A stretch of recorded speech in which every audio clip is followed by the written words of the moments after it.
Eh, Muchísimas gracias.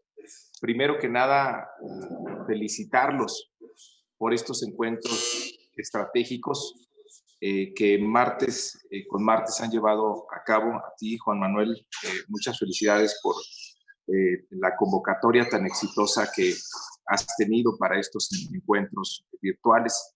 Saludo a todos quienes están conectados, a los ponentes que van a participar el día de hoy, nada menos y nada más que dos secretarias de Estado en nuestro país, María Luisa Albores y Luisa María Alcalde. También saludo al secretario de Estado de Trabajo y Economía Social en España, Joaquín Pérez Rey, y a todos los participantes, a mi compañera María de los Ángeles Huerta, y a todos quienes están conectados esta mañana. Yo en otras oportunidades he resaltado la importancia de este tipo de diálogos, sobre todo porque el mundo va a ser diferente después de la emergencia sanitaria que estamos viviendo. Y uno de los grandes cambios, además de los sistemas de salud, sin duda van a ser los modelos económicos. Y no debemos aspirar a salir de la pandemia para regresar a lo mismo.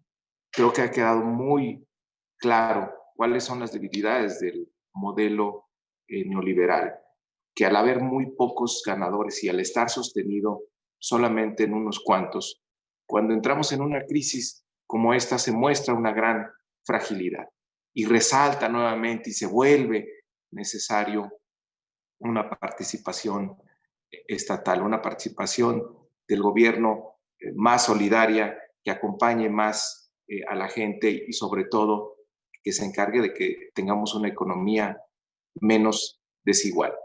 Y pensando en la economía mexicana, pues el modelo de economía social, cooperativas y demás, es una posibilidad también muy interesante para una economía que en su mayoría es informal. Más del 60% de los actores económicos en México están en la informalidad, una economía también de bajos ingresos, de muy poco crecimiento económico en los últimos 30 años a partir de la introducción de manera más acelerada y decidida del modelo neoliberal. Entonces, ¿hacia dónde debemos conducirnos después de la pandemia? ¿Qué aprendimos y qué tenemos que hacer diferente?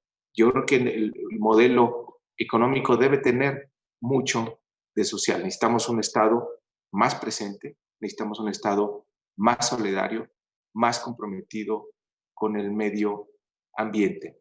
Y no hay recetas a seguir. Por eso es importante también que se compartan las experiencias de los distintos países. En México, afortunadamente, veníamos ya en una inercia de cambio muy interesante. A partir de 2018 entró el gobierno del presidente Andrés Manuel López Obrador y él asumió como el mandato en las urnas no solo el cambio de régimen político, sino también el cambio de régimen económico, de modelo económico. Y a principios de año, antes de la pandemia, habíamos logrado ya consolidar en la Constitución su proyecto más ambicioso, que es el de los derechos sociales. Algunos programas universales como pensión a los adultos mayores en México, como becas para los jóvenes, hay 11 millones de becarios en nuestro país, como apoyo a las personas con discapacidad y tener acceso a un sistema de salud universal, de calidad y gratuito. Esas reformas ya están en la Constitución antes de la pandemia y ya existen como programas.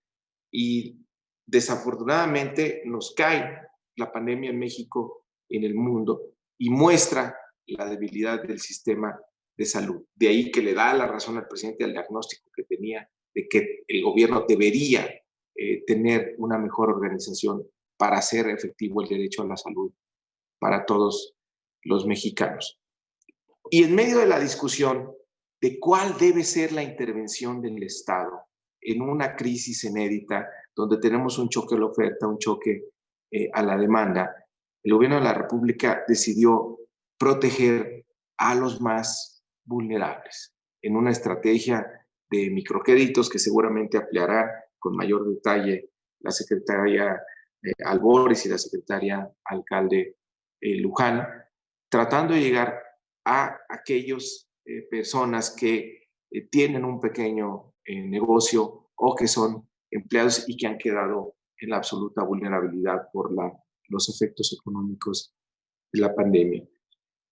Tradicionalmente, en estas crisis, se buscaba por parte del gobierno en México cómo financiar a las grandes empresas, porque la lógica era que salvar una empresa iba de manera automática a salvar miles de empleos. Pero vimos que esto no sucedió así en el pasado, se comprometía la posición fiscal del gobierno y finalmente no tenía impacto. Ahora lo que ha hecho el presidente López Obrador es invertir la lógica, invertir, transferir recursos a través de los programas sociales y a través de estos microcréditos abajo a la población para que permita tener liquidez la economía y sobre todo que los más vulnerables puedan sobrevivir.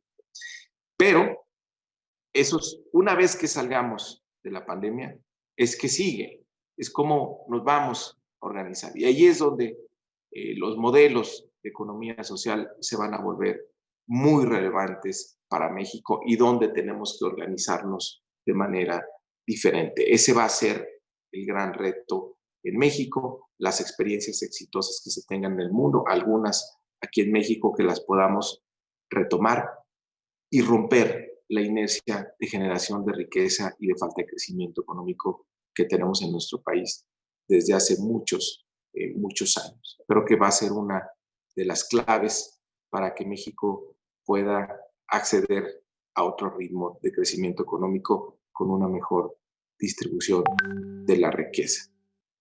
Por el lado del gobierno, seguiremos trabajando en la construcción de un estado de bienestar, que es también parte del ecosistema fundamental para el desarrollo de una economía social. Pues es yo lo que les quería decir como introducción, de comentarles a todos nuestros invitados. Hoy tenemos una sesión extraordinaria en la Cámara de Diputados. Es la primera vez que vamos a sesionar de manera presencial desde marzo, que suspendimos las sesiones por la emergencia económica. Tenemos varias leyes que aprobar antes de la entrada en vigor del acuerdo comercial con Estados Unidos, que es el día de mañana.